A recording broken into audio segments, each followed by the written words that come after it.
महाराज प्रसन्न हो गए। बोले, सौनक जी, तुम सबके हृदय में हमारे प्रति जो अपूर्ण श्रद्धा है, प्रेम है, भाव है, इसलिए मैं तुम्हें जन्म मृत्यु के बंधन को नाश करने वाली और जो भगवान श्री कृष्ण की प्रसन्नता का परम कारण है, ऐसे ही श्रीमद् भागवत की कथा सुनाता हूँ। ध्यान से सुनो। सूत जी महाराज कहते हैं कि हे सौनक जी, यह सारा संसार ही कालव्याल मुखग्रास, काल रूपी सर्प का ग्रास बनता जा रहा है। लेकिन भक्तों, विडंबना देखिए, कोई व्यक्ति मर गया है, सामने अर्थी पड़ी है, तो उसको देखकर तो बड़ा वैराग्य जगेगा। अरे भैया, एक दिन तो सबको मरना है। जानते हैं, समझते भी हैं, लेकिन मानते नहीं हैं। ऐसा लगता है कि हम अमर होके आए हैं, जड़ी बूटी ग्रहण की है, जैसे हम मरेंगे भी नहीं, अपने जीवन का अर्थ नहीं समझते। जानेंगे सब, समझेंगे भी, लेकिन मानने को कहा जाए तो मानने को तैयार नहीं होंगे। इसलिए आप संसार में रह करके कार्य तो करिए, अपना धर्म तो निभाइए, लेकिन कार्य करते करते, सत्कर्म करते करते अपना परलोक भी संवारते जाइए। इस लोक को भी संवारिए और परलोक को भी संवारिए। एक राज्य था, उस राज्य का नियम था कि अगर राजा 60 वर्ष का हो जाएगा तो उसे जंगल में छोड़ दिया जाएगा। और जंगल में छोड़ दिया जाता था तो वहां पर शेर सब उसको मार के खा जाते थे। तो इसलिए कोई भी जल्दी से राजा बनने को तैयार नहीं होता था। तो एक व्यक्ति चतुर था, उसने कहा कि मैं राजा बनूंगा। वह राजा बना और जब उसके 60 वर्ष पूरे हो गए, वह 60 वर्ष का हो गया, तो सैनिक उसे सजा करके जंगल में छोड़ने के लिए जाने लगे। तो वह राजा बड़ा ही प्रसन्न था, वह राजा नाचते हुए जा रहा था। तो सैनिकों ने उसके हंसने का कारण पूछा। कहा, महाराज, आप ये बताइए, अभी तक तो जितने भी राजा गए सभी मरने के नाम से रोते हुए चिल्लाते हुए गए। आप ही एक ऐसे राजा हैं जो मरने के लिए जा रहे हैं और हंसते हुए जा रहे हैं। आपके हंसने का कारण क्या है महाराज?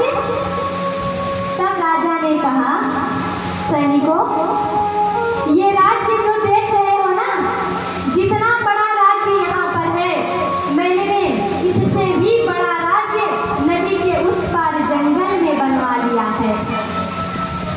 जैसे ही तुम सब हमें उस जंगल में छोड़ोगे, मैं उस राज्य में जाकर के रहने लगूंगा। इससे अच्छी व्यवस्था मैंने जंगल में कर ली है, इसलिए मुझे कोई परवाह नहीं मरने का, कोई भय नहीं मरने का। इसलिए ये जो संसार है, ये राज्य है हम सबका, ये हम सबका निजी स्थान नहीं है। निजी स्थान तो ऊपर है, परलोक है, इसलिए आप यहाँ पर रहिए, यहाँ का कार्य तो करिए ही करिए, लेकिन इससे अच्छा भी वहाँ की व्यवस्था कर लीजिए, क्योंकि वहाँ की व्यवस्था अच्छी रहेगी तो आपको इस संसार में फिर पड़ना ही नहीं पड़ेगा, जन्म मृत्यु के बंधन में पड़ना ही नहीं पड़ेगा। इसके लिए आपको अलग से समय नहीं मिलने वाला। यदि कहे कि इसके बाद हमें समय मिलेगा, तो समय आपको नहीं मिलने वाला। बहुत से लोगों के मुख से अगर छोटे बच्चे भजन करने लग जाएं, कीर्तन करने लग जाएं, तो घर के लोग कहते हैं, अरे बुढ़े बुढ़े पढ़े हैं, तू भजन कर रहा है, तेरी पढ़ने की उम्र है, तू जाके पढ़े, जब बुढ़ा हो जाना तब पढ़ना। अब बताइए, तो क्या पता कि बुढ़ापा देखना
जो करना है आप साथ में ही करते रहिए।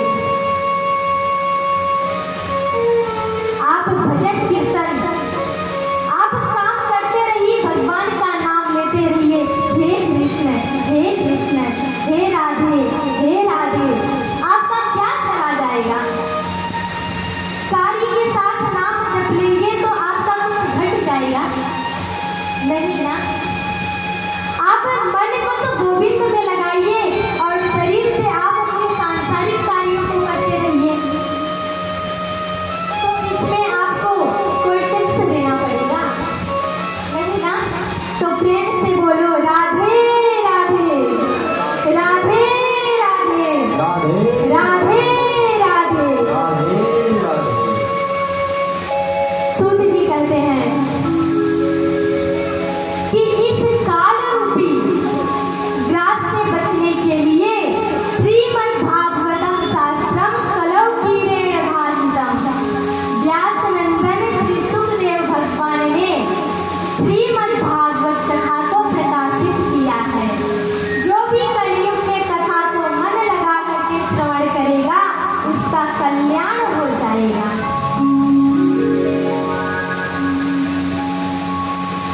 तो बंधुओं, सूत जी महाराज कहते हैं कि श्रीमद् भागवत कथा से बढ़ करके मन को पवित्र करने वाला और कोई दूसरा वस्तु नहीं है। आप तन को तो गंगा जी में स्नान करके पवित्र कर सकते हैं, लेकिन गंगा जी में स्नान करने से मन थोड़ी ना पवित्र होगा, केवल शरीर ही तो पवित्र होगा। सूत जी कहते हैं एतस्मात् परं किंचन मनः शुद्धेन विद्यते। मन को पवित्र करने के लिए केवल और केवल श्रीमद् भागवत की कथा है। देखिए, गोविंद के अंग से दो गंगा प्रकट हुई है, एक चरणों से प्रकट हुई है और एक मुख से। तो जो चरणों से प्रकट हुई है वे भागीरथी गंगा कहलाए और जो गोविंद के मुख से प्रकट हुई है वे भागवत गंगा कहलाए। इसमें दोनों ही बहनें हुई, भागीरथी गंगा और भगवती गंगा दोनों ही बहनें हैं। लेकिन बड़ा कौन है, भागीरथी गंगा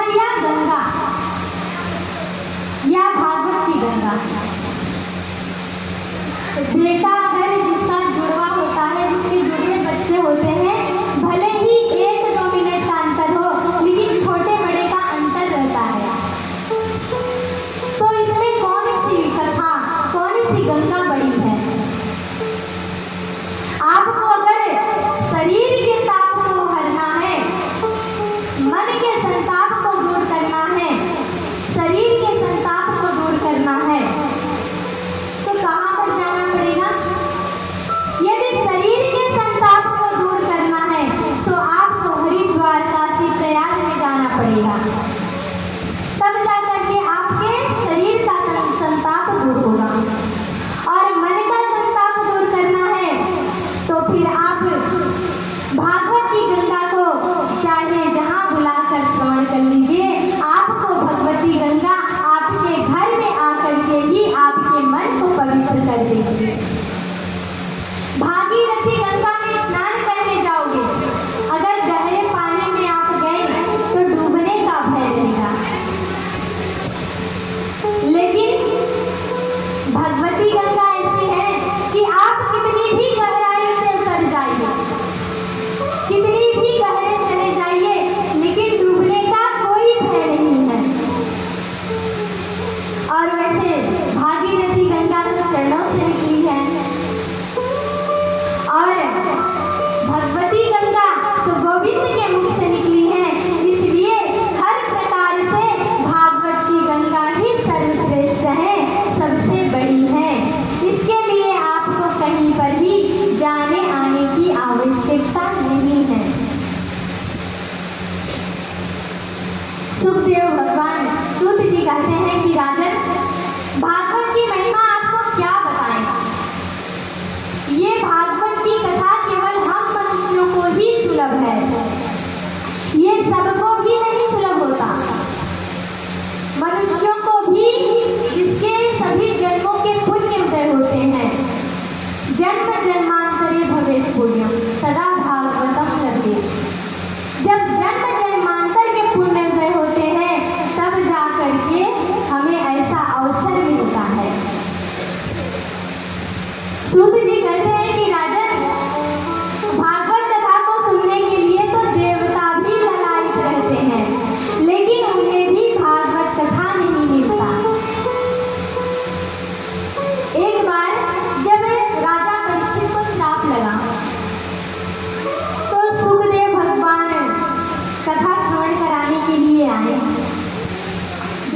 धरती पर विराजमान हुए।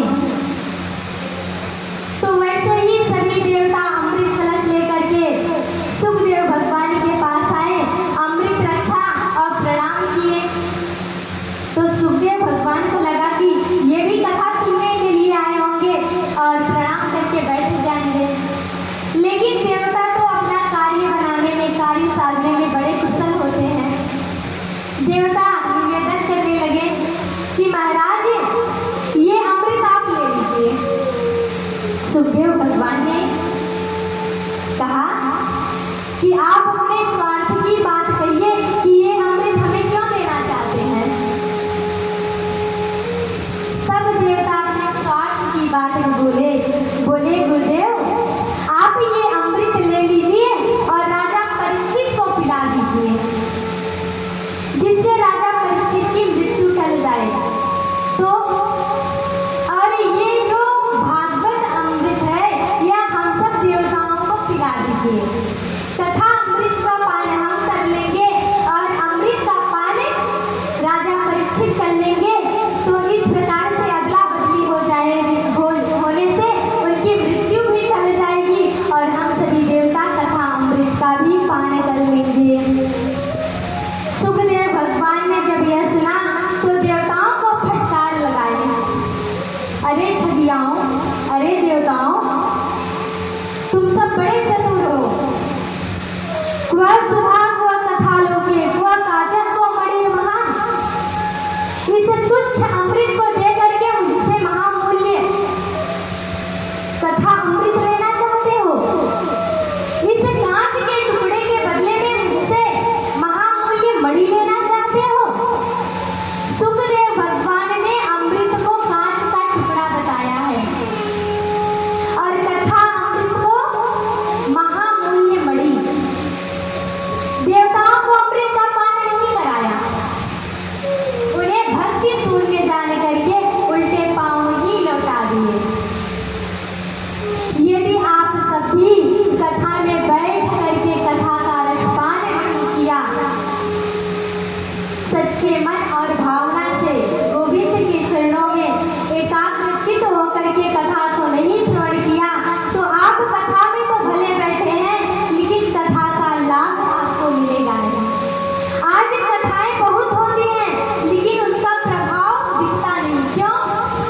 क्योंकि उसका कारण केवल एक है। अभी आगे कथा आएगी धूपकारी की कथा, उसका केवल एक ही कारण है। लोग कथा भी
ये बधान।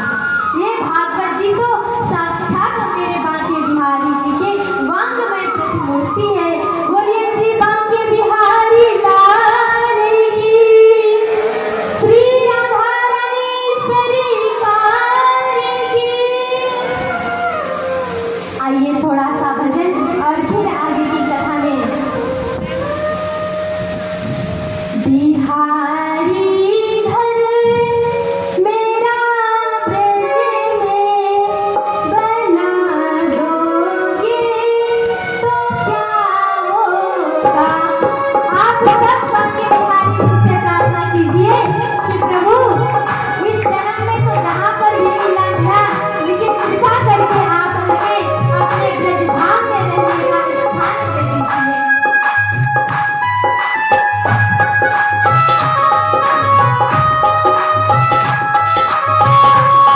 बिहारी घर मेरा ब्रज में बना दोगे तो क्या होगा।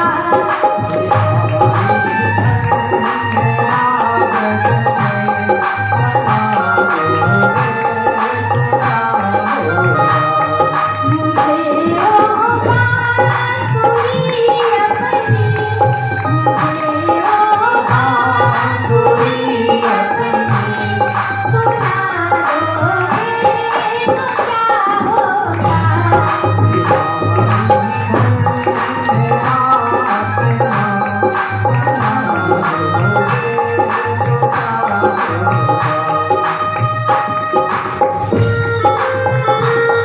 दोनों हाथ उठा के राधे राधे बोलो हरि बोल।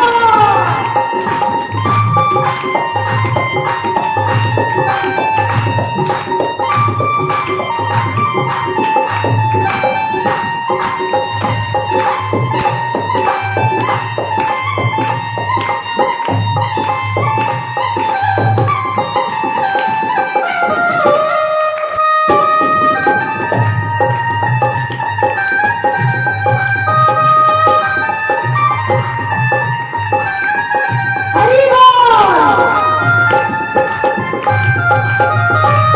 सभी तुम्हें सामने आए, सभी तुम्हें हो गए ओझल, सभी तुम सामने आए,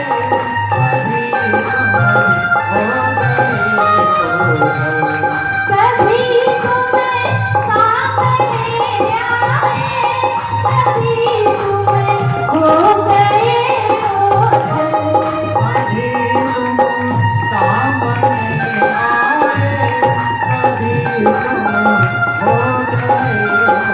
एक भक्त अपने बिहारी जी से कहता है कि प्रभु आप कभी कभी तो दिखते हो और कभी कभी पर्दे के अंदर छुप जाते हो।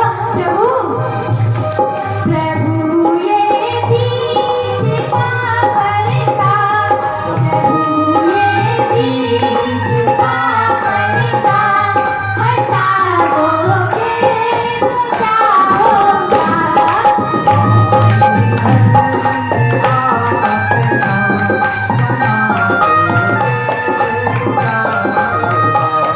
बिहारी घर मेरा ब्रज में बना दोगे तो क्या होगा। बिहारी घर मेरा ब्रज में बना दोगे तो क्या होगा। दोनों हाथ उठा के तालियां की सराहना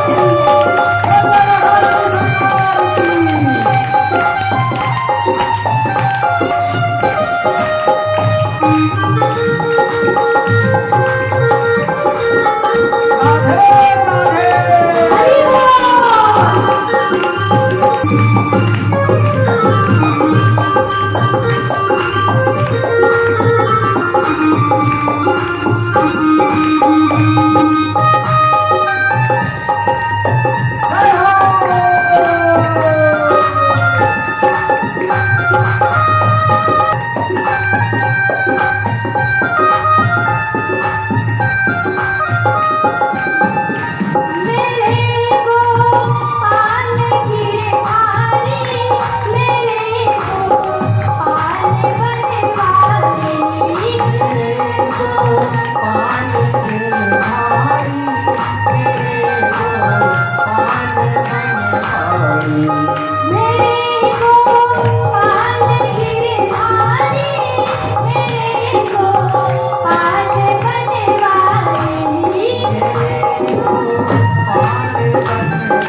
हरि बोल तालियां की तरह।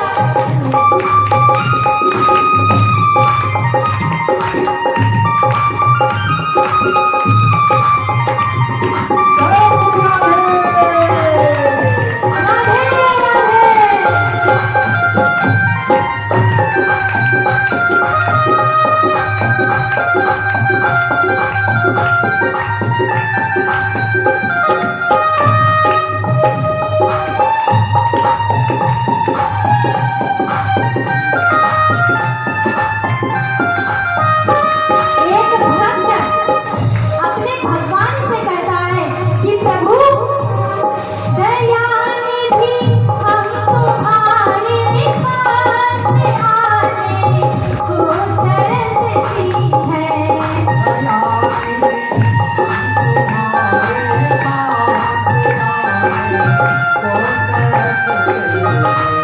दयानिधि हम तुम्हारे पास आने को तरसती है।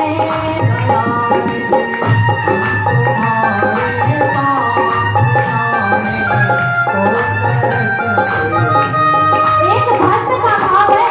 भक्त कहता है कि प्रभु हम तुम्हारे पास आने के लिए बिलख तो रहे हैं, रो तो रहे हैं, लेकिन उन्हें रास्ता नहीं नजर आ रहा है। इसलिए प्रभु हमें खुद रास्ता अपना, हमें खुद रास्ता अपना दिखा दोगे तो क्या होगा।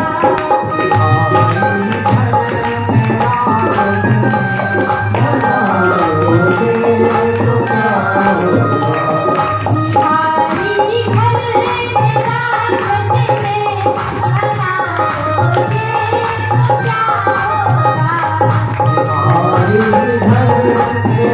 बच में बना दोगे तो क्या होगा।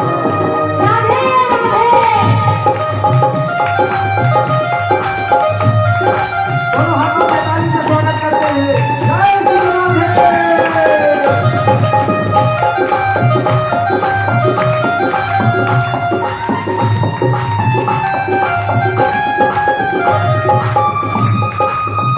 हरि बोल।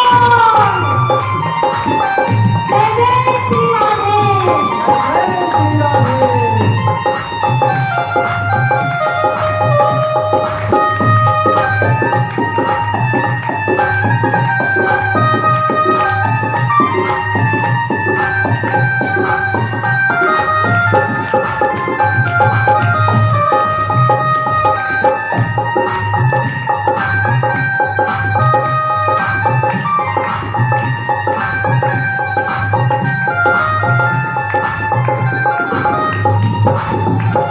तेरा दीदार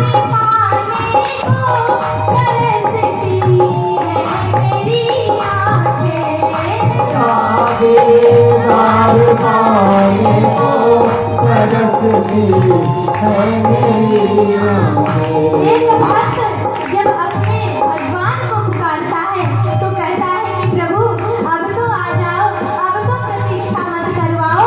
भक्त कहता है तेरा दीदार पाने को तरसती है मेरी आँखें।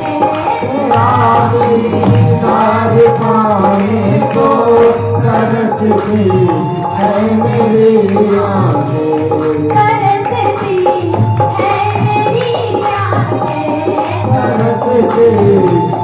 मेरी आँखें। और कहता है भक्त प्रभु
बंधन